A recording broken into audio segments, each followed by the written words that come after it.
देश दुनिया की सारी बड़ी खबरें सदा के सामने मौजूद दोस्तों चलेंगे। सबसे पहले सबसे बड़ी अपडेट आपको बताएंगे। राहुल गांधी थे महाराष्ट्र के अंदर। यहाँ पर राहुल गांधी की ओर से छत्रपति शिवाजी महाराज की मूर्ति टूटने का बड़ा मुद्दा बनाया गया है दोस्तों, और भारतीय जनता पार्टी पर जोरदार निशाना साधा गया। बताएंगे एक और ऐसी तस्वीर सामने आई है जिससे महाराष्ट्र के अंदर भारतीय जनता पार्टी की चुनावी तैयारियों को तगड़ा झटका लग सकता है दोस्तों। इसी के साथ में हरियाणा के अंदर कैंडिडेट की लिस्ट जारी करते हुए 20 से ज्यादा भाजपा नेताओं ने कर दी बगावत और बीजेपी के कट्टर समर्थक अब जलाने लगे भारतीय जनता पार्टी का झंडा। बताएंगे कौन से राज्य से ये बड़ी अपडेट है दोस्तों। इसी के साथ में बीजेपी के उपाध्यक्ष से लेकर अध्यक्ष और कई सारे मंत्री महामंत्री तक इस्तीफा देते हुए दिखाई दे रहे हैं। इसी के साथ में चलेंगे एक और बड़ी अपडेट की तरफ, जहां पर सेबी के मामले को लेकर भाजपा आनाकानी कर रही थी, लेकिन अब कर्मचारियों की ओर से ही जोरदार विरोध करना शुरू कर दिया गया है दोस्तों। इसी के साथ में परिवारवाद के तहत टिकट बांटने के बावजूद भारतीय जनता पार्टी से नाराज हो गए देवीलाल के पोता। भारतीय जनता पार्टी से बगावत की दी गई है धमकी। बताएंगे और क्या कुछ कहा गया है दोस्तों। इसी के साथ में किस नेता ने कहा कि कंगना रनावत का मेकअप खराब हो जाएगा, इसीलिए लोगों से मिलने के लिए नहीं आती है दोस्तों। नया विवाद शुरू हो गया। एक एक करके चलेंगे सारी बड़ी अपडेट की तरफ, लेकिन उससे पहले अगर आप भी मानते हैं कि हरियाणा के अंदर परिवर्तन होने जा रहा है और सत्ताधारी पार्टी इस बार दहाई के आंकड़े तक नहीं पहुंच पाएगी, तो इस वीडियो को लाइक करके लाल बटन दबाकर चैनल को सब्सक्राइब करके बेल आइकन दबाकर कमेंट बॉक्स में जय जवान जय किसान हरियाणा मांगे परिवर्तन जरूर लिखेगा दोस्तों। चलते हैं सबसे पहले और सबसे बड़ी अपडेट की तरफ, जहां पर जम्मू कश्मीर को राज्य का दर्जा दिलाने की मांग करते हुए राहुल गांधी की ओर से जम्मू कश्मीर के लोगों को संबोधित करते हुए कई सारी बातें कही गई है दोस्तों। राहुल गांधी ने स्पष्ट कर दिया है कि हिंदुस्तान के इतिहास में पहली बार ऐसा हुआ है कि किसी राज्य को केंद्र शासित प्रदेश बनाया गया हो। यह काम पहले कभी नहीं हुआ था। आप लोगों के हक को छीना गया है, लेकिन कांग्रेस सरकार राज्य में आते ही स्टेटहुड बनाने के लिए हर संभव प्रयास करने वाली है और स्टेटहुड दिलाकर मानेगी। जम्मू कश्मीर को राज्य का दर्जा बहाल करने की मांग करते हुए राहुल गांधी की ओर से लोगों से वोट की अपील की गई है दोस्तों। साथ साथ महाराष्ट्र में मौजूद थे राहुल गांधी। इस दौरान सांगली के अंदर एक सभा को संबोधित करते हुए राहुल गांधी ने स्पष्ट तौर पर कहा कि महाराष्ट्र के डीएनए में कांग्रेस पार्टी है। हमेशा से महाराष्ट्र के अंदर कांग्रेस पार्टी मजबूत रही है और आने वाले दिनों के अंदर और ज्यादा मजबूत दिखाई देगी। सांगली में जनसभा को संबोधित करते हुए राहुल गांधी ने कहा कि कांग्रेस की विचारधारा महाराष्ट्र के डीएनए में है। आज लड़ाई विचारधारा की है, पहले राजनीति चलती है। आज हिंदुस्तान में विचारधाराओं की लड़ाई चल रही है। एक और कांग्रेस पार्टी, दूसरी और भारतीय जनता पार्टी। हम सामाजिक विकास चाहते हैं, हम सबको आगे लेकर चलना चाहते हैं और वो कुछ लोगों को आगे लेकर चलना चाहते हैं, उनका फायदा करवाना चाहते हैं। इसके बाद उन्होंने स्पष्ट कर दिया है कि हम जातीय जनगणना तो कराएंगे। महाराष्ट्र के डीएनए में कांग्रेस पार्टी और राज्य में सरकार आते ही जातीय जनगणना कराया जाएगा। साथ साथ दोस्तों महाराष्ट्र के सिंधुदुर्ग में बने छत्रपति शिवाजी महाराज की प्रतिमा के गिरे जाने के मामले को लेकर राहुल गांधी ने बीजेपी और उसके सिस्टम पर जोरदार निशाना साधा है दोस्तों। राहुल गांधी की ओर से कहा गया है कि छत्रपति शिवाजी महाराज की प्रतिमा गिरना अक्षम्य अपराध है, इसके लिए क्षमा नहीं किया जा सकता और भ्रष्टाचार को लेकर भी उन्होंने कई सारे सवाल खड़े किए हैं दोस्तों। इस बीच राहुल गांधी की महाराष्ट्र के सांगली से एक तस्वीर काफी ज्यादा शेयर की जा रही है, जिसमें राहुल गांधी छत्रपति शिवाजी महाराज को पुष्प अर्पित करते दिखाई दे रहे हैं। महाराष्ट्र को छत्रपति शिवाजी महाराज के बिना कभी भी सोचा नहीं जा सकता और यही बड़ा कारण है दोस्तों कि छत्रपति शिवाजी महाराज महाराष्ट्र की राजनीति हो या सामाजिक जीवन हो, हर जगह नजर आते हैं और इसीलिए भारतीय जनता पार्टी के नेता नारायण राणे के बयान, यानी सूरत को लूटने वाला जो बयान उन्होंने दिया था और प्रतिमा के गिरने का मामला, दोनों को लेकर भारतीय जनता पार्टी बुरी तरीके से बैकफुट पर है। राहुल गांधी की ओर से भी ये तस्वीर शेयर की गई है दोस्तों। आप लोगों की जो भी राय हो लिखकर जरूर बताएगा। साथ साथ राहुल गांधी बोले, कहा मोदी सरकार 3 काले कृषि कानून लेकर आई थी। किसान आंदोलन में 700 से ज्यादा किसान शहीद हो गए। 2 लोगों को फायदा पहुंचाने के लिए नोटबंदी, गलत जीएसटी और हिंदुस्तान के छोटे व्यापारियों को खत्म करने के लिए लागू कर दिया गया। देश का युवा अगर रोजगार चाहता है तो रोजगार नहीं मिल रहा है, क्योंकि जो कंपनियां रोजगार देती है वो खत्म होती जा रही है। आप लोगों की जो भी राय हो दोस्तों लिखकर जरूर बताएगा। साथ साथ हरियाणा के अंदर 90 सीटों पर अभी टिकटों का ऐलान भारतीय जनता पार्टी नहीं कर पाई है। मात्र 67 सीटों पर ही बीजेपी की ओर से टिकटों का ऐलान किया गया है दोस्तों, लेकिन अब तक 20 नेताओं ने इस्तीफा दे दिया है। आपको बता दें कि इन नेताओं के नाम कुछ इस प्रकार है। लक्ष्मण नापा जो रतिया के बीजेपी के विधायक रहे हैं, उनको टिकट नहीं मिलने पर उन्होंने बीजेपी से इस्तीफा दे दिया। रतिया से पूर्व सिरसा के सांसद सुनीता दुग्गल को मैदान में उतारा गया है। करण देव कंबोज हरियाणा बीजेपी ओबीसी मोर्चा के राज्य अध्यक्ष हैं और पूर्व मंत्री इंद्री विधानसभा सीट के लिए टिकट न मिलने से नाराज पार्टी के सारे पदों से इस्तीफा दे देते हैं। विकास उर्फ बल्ले दादरी किसान मोर्चा के जिला अध्यक्ष के तौर पर भारतीय जनता पार्टी में काम कर रहे थे, उन्होंने भी इस्तीफा दे दिया। फिर अमित जैन जो भारतीय जनता पार्टी युवा राज्य कार्यकारिणी के सदस्य और सोनीपत विधानसभा चुनाव के प्रभारी के तौर पर काम कर रहे थे, उनका भी इस्तीफा आ गया है। शमशेर गिल जो टिकट के दावेदार थे, भारतीय जनता पार्टी ने यहाँ पर पूर्व मंत्री अनूप धनक को मैदान में उतारा है। सुखविंदर मंडी जो हरियाणा बीजेपी किसान मोर्चा के राज्य अध्यक्ष ने पार्टी से इस्तीफा दे दिया है। दर्शन गिरी महाराज हिसार से बीजेपी के नेता ने इस्तीफा दे दिया। सीमा गोबीपुर वरिष्ठ बीजेपी के नेता ने अपने पद से इस्तीफा दिया। आदित्य चौटाला जो HSAM बोर्ड के अध्यक्ष के पद पर थे, 2014 में बीजेपी के टिकट पर चुनाव लड़े थे, उनका इस्तीफा आ गया है। आशु सेरा पाड़ीपत बीजेपी महिला विंग की जिला अध्यक्ष थी, उन्होंने इस्तीफा दे दिया है दोस्तों। सविता जिंदल भारतीय जनता पार्टी से इस्तीफा देकर हिसार से स्वतंत्र यानी निर्दलीय मैदान में उतरेंगी। तरुण जैन हिसार से स्वतंत्र उम्मीदवार के तौर पर चुनाव लड़ने की इच्छा जाहिर कर चुके हैं। नवीन गोयल गुड़गांव में भारतीय जनता पार्टी से इस्तीफा दे चुके हैं। सतीश खोला और उनके साथ इंदु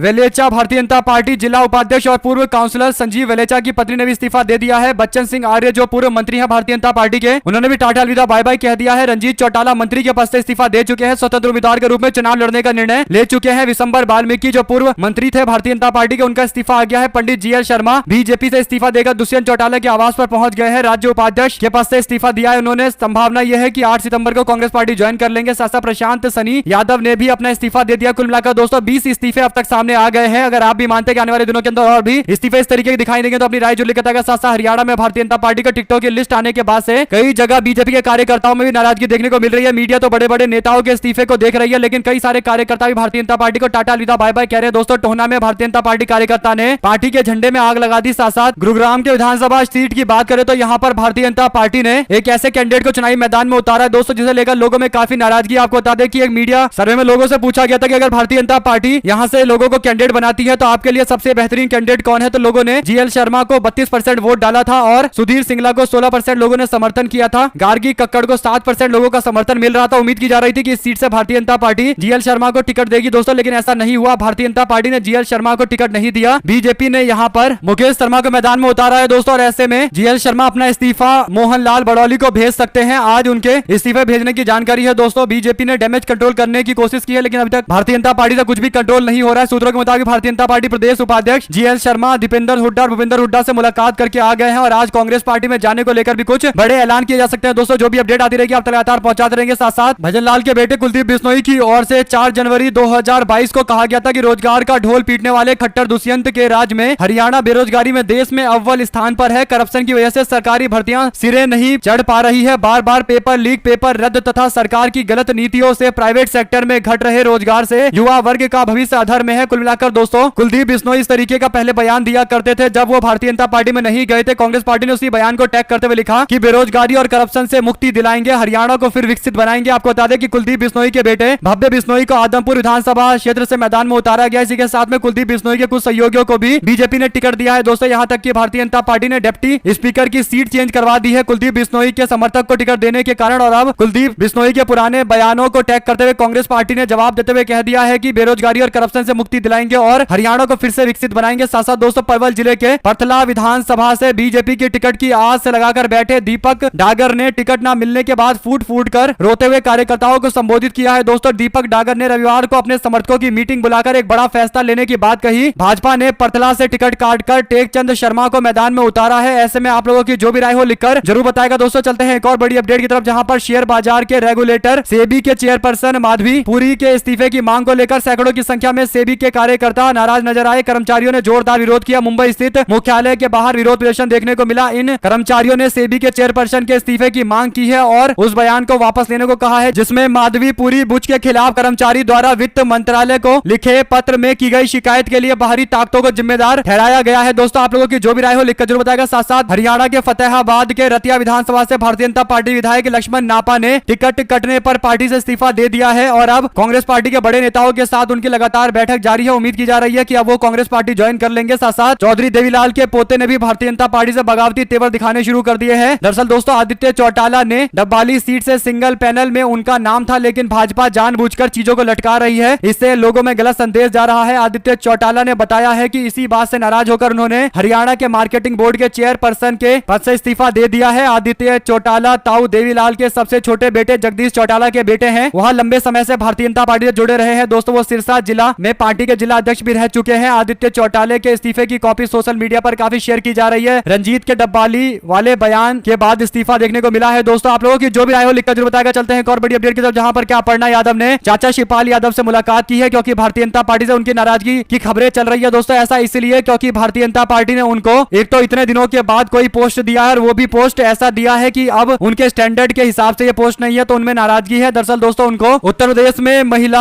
आयोग का उपाध्यक्ष बनाया गया है, या तो अध्यक्ष बनाया जाता या फिर कोई और बड़ा पद दिया गया होता, लेकिन अब दावा किया जा रहा है कि उन्होंने चाचा शिवपाल से मुलाकात की है, आशीर्वाद लिया है और एक बड़ा ऐलान कर सकते हैं। उनके समाजवादी पार्टी में आने को लेकर चर्चा की जा रही है। हालांकि अपर्णा यादव की जो तस्वीर शेयर की गई है दोस्तों वो 2 नवंबर 2023 की तस्वीर है। आप लोगों की जो भी राय हो लिखकर जरूर बताएगा। और इस पूरे मामले पर पत्रकार पंकज झा ने बताया कि पुरानी तस्वीर शेयर करते हुए दावा किया जा रहा है कि वो समाजवादी पार्टी में जाना चाहती है, पर फैसला तो अखिलेश यादव को लेना है। अगर ऐसा कुछ होता भी है तो आपकी क्या राय है दोस्तों? क्या अपर्णा यादव इतने साल तक भारतीय जनता पार्टी में रही, समाजवादी पार्टी पर उन्होंने बार बार निशाना साधा, बीजेपी को इससे फायदा मिला और इसके बाद अब भारतीय जनता पार्टी उनको महिला आयोग का उपाध्यक्ष बना रही है। आपकी जो भी राय हो लिखकर जरूर बताएगा दोस्तों। चलते हैं एक और बिग ब्रेक न्यूज अपडेट की तरफ, जहां पर देश की चौथी सबसे अमीर महिला ने भारतीय जनता पार्टी से बगावत कर दी है। टिकट कटा तो सावित्री जिंदल ने निर्दलीय चुनाव लड़ने का ऐलान कर दिया। उन्होंने कह दिया कि वो पार्टी की मेंबर नहीं है। आपको बता दें कि भारतीय जनता पार्टी के सांसद नवीन जिंदल की मां ने यह ऐलान कर दिया है कि वो निर्दलीय चुनाव लड़ेंगे। उन्होंने कहा कि लोगों का आशीर्वाद मेरे साथ में है, इसलिए मैं चुनाव लड़ूंगी। भारतीय जनता पार्टी इसकी जगह और किसी को मैदान में उतारकर चुनाव लड़वाने का ऐलान कर चुकी है। दोस्तों आप लोग की जो भी राय हो लिखकर बताएगा। साथ साथ महाराष्ट्र में महाविकास आघाड़ी गठबंधन में मुख्यमंत्री पद को लेकर कौन चेहरा होगा, इस पर लगातार मीडिया में चर्चा चल रही है। शिवसेना यूबीटी के राज्यसभा के सांसद संजय राउत ने कहा कि जनता के मन में जो चेहरा है जनता उसे ही मुख्यमंत्री बनाएगी। पवार साहब की बात पूरी तरीके से सही है। कौन कितनी सीटें जीत रहा है ये बाद में तय होगा, लेकिन महाविकास आघाड़ी गठबंधन अपने दम पर सरकार बना रही है, 100% तय हो गया। उन्होंने कहा कि मुख्यमंत्री के चेहरे पर कभी भी चर्चा कर सकते हैं, हमारे लिए ये कोई बड़ी बात नहीं है। इसके साथ ही उन्होंने बता भी दिया है दोस्तों, इनडायरेक्ट तरीके से उद्धव ठाकरे का नाम आगे भी किया है। उन्होंने कह दिया है कि उनकी पार्टी शिवसेना उद्धव ठाकरे अपने नेता उद्धव ठाकरे के साथ में खड़ी है। इसी के साथ में आपको बता दें कि अपनी ही पार्टी के एमएलए नितेश राणे पर भड़के भारतीय जनता पार्टी के नेता हाजी अराफात उन्होंने पूरी तरीके से जमकर फटकार लगाई है। दोस्तों नितेश राणे ने विवादित बयान दिया था, उनका वीडियो भी सोशल मीडिया पर जमकर शेयर किया जा रहा था। दोस्तों ऐसे में नितेश राणे खुद को हिंदुओं का गब्बर कहते हैं, जबकि वो तो गोबर भी नहीं है। इस तरीके से निशाना साधा गया। हाजी अराफात ने देवेंद्र फडणवीस के नाम अपने वीडियो को लेकर कहा कि एक्शन पर रिएक्शन होता है। नितेश राणे अल्पसंख्यक ओबीसी के मुद्दे पर गलीज तरीके से बात कर रहे थे। मुझे आशीष सेलार और देवेंद्र फडणवीस ने अल्पसंख्यक आयोग का अध्यक्ष बनाया है। मैंने मंदिरों मस्जिदों दरगाहों उर्दू भवन के लिए बहुत काम किया है। ये हिंदुओं की सरकार है या सबकी सरकार है, ये सवाल पूछते उन्होंने आगे कहा कि जब मैं मस्जिद में जाता हूं तो लोग पूछते हैं कि बीजेपी का नेता आया है, कहीं उसके पीछे नितेश राणे आ रहा है क्या मस्जिद के अंदर घुसकर मारने के लिए। कुल मिलाकर दोस्तों इस तरीके के बयान से भारतीय जनता पार्टी के अंदर कोई मुस्लिम नेता भी नहीं रहना चाहता है। अपने लोगों से ही सवाल पूछे जा रहे हैं। आप लोगों की जो भी राय हो लिखकर जरूर बताएगा। साथ साथ अडानी पर एक बार फिर से कांग्रेस पार्टी ने तंज कसा है दोस्तों, और सबसे स्लो चलने वाले जीव स्नेल की तस्वीर शेयर करते हुए लिखा गया है कि सेबी और बीजेपी के सपोर्ट से रेस जीत लिया है। क्या आप इस बात का समर्थन करते हैं दोस्तों? आपकी जो भी राय हो लिखकर जरूर बताएगा। चलते हैं एक और बड़ी अपडेट की तरफ, जहां पर बिहार में अगले विधानसभा चुनाव को लेकर तैयारियां चल रही है। तेजस्वी यादव 10 सितंबर को कार्यकर्ता सम्मेलन करने जा रहे हैं। इसके लिए आरजेडी ने अपने कार्यकर्ताओं और नेताओं को इस दौरान हरा गमछा पहनकर आने से मना कर दिया है। ये जानकारी मीडिया में दी गई है दोस्तों। कहा जा रहा है कि 10 सितंबर को कार्यकर्ता संवाद यात्रा पर निकलेंगे। इस दौरान कार्यक्रमों में सभाओं में आरजेडी का कोई भी नेता या कार्यकर्ता हरे रंग का गमछा नहीं पहनेगा। तेजस्वी यादव ने कहा कि हरे रंग का गमछे के बदले आरजेडी के नेता और कार्यकर्ता हरे रंग की टोपी पहने और बैज लगाए और उनके कार्यक्रम में पहुंचे। गमछा पहनने से कई बार नकारात्मक संदेश जाने का दावा किया जा रहा है। इसके बाद यह फैसला लिया गया। साथ साथ दोस्तों शाही स्नान नहीं बल्कि राजसी स्नान बोला जाएगा। शाही हिंदी नहीं बल्कि उर्दू शब्द है, इसीलिए अब जब कुंभ मेला लगेगा तब शाही स्नान नहीं बल्कि राजसी स्नान कहा जाएगा। इस पूरे मामले पर अब लोगों ने तंज कसना शुरू कर दिया है। सुरेंद्र राजपूत कांग्रेस पार्टी प्रवक्ता बोले, क्या अमित शाह जी का नाम भी बदला जाएगा? अमित शाह जी का नाम क्या रखोगे, ये सवाल पूछा गया है दोस्तों। यानी अगर शाही शब्द उर्दू का है फिर तो शाह शब्द भी उर्दू का है, फिर तो अमित शाह का नाम भी उर्दू वाला है, तो ऐसे में क्या अमित शाह का नाम भी बदला जाएगा? आपकी क्या राय है लिखकर जो बताएगा दोस्तों कि ये शाह शब्द उर्दू का है या फिर हिंदी का है, और इस तरीके के ये नए मामले कौन उजागर कर रहा है? क्यों देश के अंदर उर्दू और हिंदी को लेकर विवाद खड़े करने के प्रयास किए जा रहे हैं? साथ साथ दोस्तों भारतीय जनता पार्टी जिस पार्टी को सपोर्ट कर रही है, जो सरकार चला रही है, उसके नेता पर अब गंभीर मामले दर्ज किए गए हैं दोस्तों। गंभीर आरोप लगे हैं और पार्टी से बाहर का रास्ता भी दिखाया गया है। आपको बता दें कि तेलुगु देशम पार्टी ने कार्रवाई तो कर दी है, लेकिन सवाल यह खड़ा होता है कि ऐसे व्यक्ति को टिकट ही क्यों दिया गया? आपकी जो भी राय हो दोस्तों लिखकर जरूर बताएगा, क्योंकि भारतीय जनता पार्टी की सरकार चल रही है आंध्र प्रदेश में, तो सवाल उठना जरूरी है। साथ साथ योगी आदित्यनाथ ने कहा था कि बुलडोजर चलाने के लिए दिमाग होना चाहिए। अखिलेश यादव ने कहा कि बुलडोजर चलाने के लिए दिमाग नहीं बल्कि स्टीयरिंग की जरूरत पड़ती है। उन्होंने आगे कहा कि इस बार उत्तर प्रदेश की जनता स्टीयरिंग को ही बदल देगी। कुल मिलाकर दोस्तों अखिलेश यादव एकदम वैसा करारा जवाब देते हैं जैसा शायद विपक्ष का अन्य नेता नहीं दे पाते दोस्तों। साथ साथ all India Muslim personal law board की अपील, देश के मुसलमानों से पर्सनल लॉ बोर्ड ने अपील करते हुए वक्फ संशोधन बिल का विरोध करने की बात कही है। मस्जिद के इमामों से भी विरोध करने की अपील की गई है। जुम्मे की नमाज से मुसलमानों को जागरूक बनाने के लिए इमामों से कहा गया है। बोर्ड की ओर से जारी क्यूआर कोड पर विरोध दर्ज कराने के लिए कहा गया है। जुम्मे में क्यूआर कोड की जानकारी देंगे मस्जिद के इमाम। साथ साथ दोस्तों भारतीय जनता पार्टी में मची भगदड़ में जननायक जनता पार्टी का खाता खुल गया है। एक उम्मीदवार उनके हाथ लग गया है। समालखा से बीजेपी के नेता शशिकांत कौशिक जननायक जनता पार्टी जाएंगे। इसी तरीके से जननायक जनता पार्टी ने पिछली बार 10 विधायकों को चुनाव जितवा लिया था दोस्तों। अन्य पार्टी से आने वाले नेताओं को जननायक जनता पार्टी ऐसे ही टिकट देकर चुनाव जितवा लेती है। आप लोग की जो भी राय हो दोस्तों लिखकर जरूर बताएगा। साथ साथ 11 सितंबर को SC ST के लोग दिल्ली के रामलीला मैदान में जरूर आए। भीम आर्मी के चीफ चंद्रशेखर आजाद की ओर से वीडियो बनाकर लोगों से अपील की गई है। उन्होंने ज्यादा से ज्यादा संख्या में आने के लिए कहा है। SC ST रिजर्वेशन कैटेगरी के अंदर सब कैटेगरी के मामले को लेकर जबरदस्त आंदोलन किया जाएगा। इससे पहले भी वो कई बार आंदोलन करते दिखाई दिए थे। भारत बंद का भी आह्वान किया गया था। साथ साथ नेता प्रतिपक्ष सांसद राहुल गांधी महाराष्ट्र के दौरे पर थे। सांगली जिले के अंदर पतंगराव कदम की प्रतिमा का अनावरण करने के दौरान उन्होंने कई सारी बातें कही है। राहुल गांधी के साथ कांग्रेस पार्टी के राष्ट्रीय अध्यक्ष मल्लिकार्जुन खड़गे, शरद पवार भी मौजूद थे, लेकिन प्रोग्राम की शीट में कहीं भी उद्धव ठाकरे की तस्वीर नहीं थी दोस्तों, और यहाँ तक कि नाम भी नहीं था। अब क्योंकि लोकसभा चुनाव जब हुए थे तो सांगली लोकसभा क्षेत्र को लेकर भी सवाल खड़े हुए थे। यहाँ पर विशाल पाटिल ने महाविकास आघाड़ी गठबंधन से बगावत करने के बावजूद निर्दलीय चुनाव लड़ा और चुनाव जीत गए। विधायक विश्वजीत कदम का भी बहुमूल्य सहयोग रहा था इस दौरान। ऐसे में दोस्तों महाविकास आघाड़ी गठबंधन की ओर से उद्धव ठाकरे ने अपना उम्मीदवार उतारा था, लेकिन कांग्रेस पार्टी से बगावत करके नेता चुनाव जीत गया। तो अब तस्वीर नहीं होने के बाद मीडिया के अंदर तरह तरह की चर्चाएं चल रही है। हालांकि ऐसा कुछ दिखाई नहीं दे रहा है कि बहुत बड़ा विवाद है, केवल एक कोइंसिडेंट मात्र हो सकता है। आपकी जो भी राय हो लिखकर जरूर बताएगा दोस्तों। साथ साथ भारतीय जनता पार्टी के राष्ट्रीय अध्यक्ष जेपी नड्डा ने वरिष्ठ नेता लालकृष्ण आडवाणी से मुलाकात की है और उनकी बीजेपी की सदस्यता रिन्यू कराई है। दोस्तों भारतीय जनता पार्टी देश भर के अंदर सदस्यता अभियान चला रही है, लेकिन सबसे बड़ा सवाल यह है कि नरेंद्र मोदी और बीजेपी के लोगों ने जब सदस्यता अभियान की शुरुआत की तो सबसे पहले नरेंद्र मोदी ने सदस्यता ली थी, उसके बाद अमित शाह और अन्य नेताओं ने सदस्यता ली थी। अगर भारतीय जनता पार्टी वाकई अपने सबसे वरिष्ठ नेता लालकृष्ण आडवाणी का सम्मान करती है तो सबसे पहले भारतीय जनता पार्टी के राष्ट्रीय अध्यक्ष जेपी नड्डा को लालकृष्ण आडवाणी के घर जाना चाहिए था और उनको सदस्यता दिलवानी चाहिए थी भारतीय जनता पार्टी की, और इसके बाद अन्य नेताओं को सदस्यता लेनी चाहिए थी। दोस्तों आप लोगों की जो भी राय हो लिखकर जरूर बताएगा कि आपको लगता है कि लालकृष्ण आडवाणी का सम्मान किया जा रहा है या फिर केवल दिखाने मात्र के लिए ऐसी चीजें की जा रही है। साथ साथ अपने समर्थकों के साथ भूपेंद्र सिंह हुड्डा के निवास पर पहुंचे बीजेपी के नेता लक्ष्मण नापा, भारी संख्या में उनके साथ लोग मौजूद रहे। तो लग रहा है कि आने वाले दिनों के अंदर जल्द कुछ बड़े ऐलान होंगे। समर्थकों के साथ आने का सीधा मतलब यह है कि शक्ति प्रदर्शन करना चाहते हैं भूपेंद्र सिंह हुड्डा। अगर उन्हें पार्टी में शामिल होने की इजाजत दे देंगे तो क्या इसके बाद टिकट की उनकी दावेदारी रहेगी? जो भी जानकारी आएगी दोस्तों आप लगातार पहुंचाते रहेंगे। इसी के साथ में कांग्रेस पार्टी के नेता केसी वेणुगोपाल ने वायनाड के अंदर आए आपदा को लेकर अपना सहयोग किया है। उन्होंने लोगों की मदद पहुंचाने के लिए फैसला लिया है कि वो अपने 1 महीने की सैलरी डोनेट करेंगे। आप लोगों की जो भी राय हो दोस्तों लिखकर जरूर बताएगा। चलते हैं एक और बड़ी खबर की तरफ, जहां पर झारखंड के अंदर भी जल्द चुनाव का ऐलान किया जाएगा। दोस्तों भारतीय जनता पार्टी झारखंड की ओर से मुख्यमंत्री हेमंत सोरेन और उनकी पत्नी को लेकर निशाना साधते हुए कहा गया कि पति पत्नी की सरकार को अब की बार जनता नकार देगी। झारखंड मुक्ति मोर्चा में पति पत्नी की तानाशाही चरम पर है। कार्यकर्ता और मंत्रियों को साइडलाइन करके पति पत्नी की जोड़ी खुद चमकने में जुटी हुई है। इस पर झारखंड मुक्ति मोर्चा ने जवाब देते हुए कहा कि चलिए गिरते गिरते आप इस स्तर तक गिर आए हैं, अपनी असलियत और महिलाओं की प्रति सोच को ऐसा ही उजागर करते रहिए। रही बात कल्पना सोरेन जी की, तो उनसे आपका यह डर जायज है क्योंकि महिला सशक्तिकरण का उदाहरण कल्पना सोरेन का नेतृत्व है। जब आपने हेमंत सोरेन जी को जेल में डाला था तो राजनीति से दूर एक शिक्षिका को शेरनी बना डाला, और महिलाओं के प्रति आप लोगों की घृणा मैया सम्मान को बंद करने की मंशा से साफ जाहिर होती है। कुल मिलाकर दोस्तों हेमंत सोरेन के जेल में बंद होने के कारण उनकी पत्नी राजनीति में सक्रिय हो गई थी और इसके बाद जो कई सारे बड़े फैसले लिए गए उनमें बड़ा उनका योगदान रहा है। और मुख्यमंत्री मैया सम्मान योजना बनाने में भी हेमंत सोरेन की पत्नी काफी अहम भूमिका निभा रही थी। दोस्तों ऐसे में भारतीय जनता पार्टी के द्वारा निशाना साधे जाने को लेकर झारखंड मुक्ति मोर्चा ने इसे महिला विरोधी बयान बताया। साथ साथ पंजाब यूनिवर्सिटी कई दिनों से लगातार इलेक्शन कराने की मांग कर रहा था। दोस्तों अब जो जानकारी सामने आ रही है, जहां पर पंजाब यूनिवर्सिटी छात्र संघ के चुनाव संपन्न हो गए हैं। अनुराग दलाल को 3296 वोट मिले हैं जो निर्दलीय अपने दम पर चुनाव लड़ रहे थे। आम आदमी पार्टी के छात्र संघ के उम्मीदवार को 2867 वोट मिले हैं। एबीवीपी के उम्मीदवार को 1005 वोट मिले हैं, जबकि एनएसयूआई के कैंडिडेट को मात्र 478 वोट मिले हैं। आपको बता दें कि अनुराग दलाल जो चुनाव जीते हैं कांग्रेस पार्टी के छात्र संगठन एनएसयूआई से ही जुड़े हुए थे, लेकिन उनको टिकट नहीं दिया गया, उनको चुनाव नहीं लड़वाया गया, उनकी जगह और किसी को मैदान में उतारा गया। तो फिर उन्होंने निर्दलीय चुनाव लड़ने का फैसला लिया और वो चुनाव जीत भी गए हैं। उन्होंने आम आदमी पार्टी के छात्र संघ के कैंडिडेट को शिकस्त दी है। दोस्तों आप लोगों की जो भी राय हो लिखकर जरूर बताएगा। साथ साथ भारतीय जनता पार्टी ने जो 67 उम्मीदवारों के नाम की घोषणा की है, तो इसमें भारतीय जनता पार्टी का टिकट वितरण अगर जातीय आधार पर देखा जाए तो जाट समाज के लोगों को 13 सीटें मिली है, जबकि ब्राह्मण समाज को 9 सीटें, पंजाबी समाज के लोगों को 8 सीटें मिली है, वैश्य समाज को 5 सीटें और एससी समाज को 13 सीटें, अहीर समाज को 4 और गुर्जर समाज के लोगों को 4 सीटें दी गई है। एक सिख समाज के लोगों को सीट दी गई है। दोस्तों अन्य ओबीसी समाज के लोगों को 9 सीटें दी गई है, जबकि क्षत्रिय समाज को मात्र 1 सीट दी गई है। ऐसे में अब क्या फिर से क्षत्रिय समाज भारतीय जनता पार्टी का विरोध करेगा? क्योंकि लोकसभा चुनाव के दौरान भी भारतीय जनता पार्टी का जोरदार विरोध करते हुए क्षत्रिय समाज के लोग दिखाई दे रहे थे, जिसके कारण भाजपा को काफी सीटों पर नुकसान भी हुआ था। आप लोग की क्या राय है दोस्तों लिखकर जरूर बताएगा। और दोस्तों विनेश फोगाट ने जब राहुल गांधी से मुलाकात की तो ऐसा लगा कि पूरे सोशल मीडिया पर तूफान आ गया है। Bharatiya Janata party IT cell के लोग बुरी तरीके से बौखला गए और पूरे पहलवानों के आंदोलन को ही राजनीतिक आंदोलन बताने लगे और इसके बाद दावा करने लगे कि कांग्रेस पार्टी ने ही पूरा आंदोलन का आयोजन किया हुआ था और अब कांग्रेस पार्टी ज्वाइन करेंगे विनेश फोगाट और बजरंग पुनिया। यानी एक तस्वीर को लेकर ही पूरी तरीके से सोशल मीडिया पर त्राहिमाम Bharatiya Janata party IT cell में देखने को मिल रहा था। लेकिन अब रविंद्र जडेजा जो एक एक्टिव क्रिकेटर है, भारतीय टीम में खेलते हैं और कई बड़े टूर्नामेंट में अभी भी पार्टिसिपेशन करते हैं, तो उन्होंने आखिरकार भारतीय जनता पार्टी की ऑफिशियल सदस्यता ले ली है। दोस्तों रविंद्र जडेजा बीजेपी में शामिल हो गए हैं। सोशल मीडिया पर उनकी सदस्यता आईडी शेयर की जा रही है। आपको बता दें कि अब सवाल खड़ा होता है कि क्या कोई रविंद्र जडेजा के ऊपर सवाल खड़ा करेगा, क्योंकि उन्होंने भारतीय जनता पार्टी ज्वाइन कर ली है। क्या वो राजनीति और क्रिकेट एक साथ खेलेंगे तो किसी को कोई दिक्कत नहीं होगी? क्या आप लोग की जो भी राय हो दोस्तों लिखकर जरूर आएगा। ये दोहरे मापदंड क्यों है? विनेश फोगाट को लेकर अलग तरीके की टिप्पणियां की जाती है और जब अब रविंद्र जडेजा वाला मामला है तो एकदम सन्नाटा देखने को मिल रहा है। आप लोग की जो भी राय हो लिखकर जरूर आएगा। हमारे साथ लगातार जुड़े रहने से दोस्तों का बहुत बहुत धन्यवाद। देख रहे थे आपको जय हिंद। ज्यादा से ज्यादा वीडियो को अपने लोग शेयर कीजिए दोस्तों। बहुत धन्यवाद।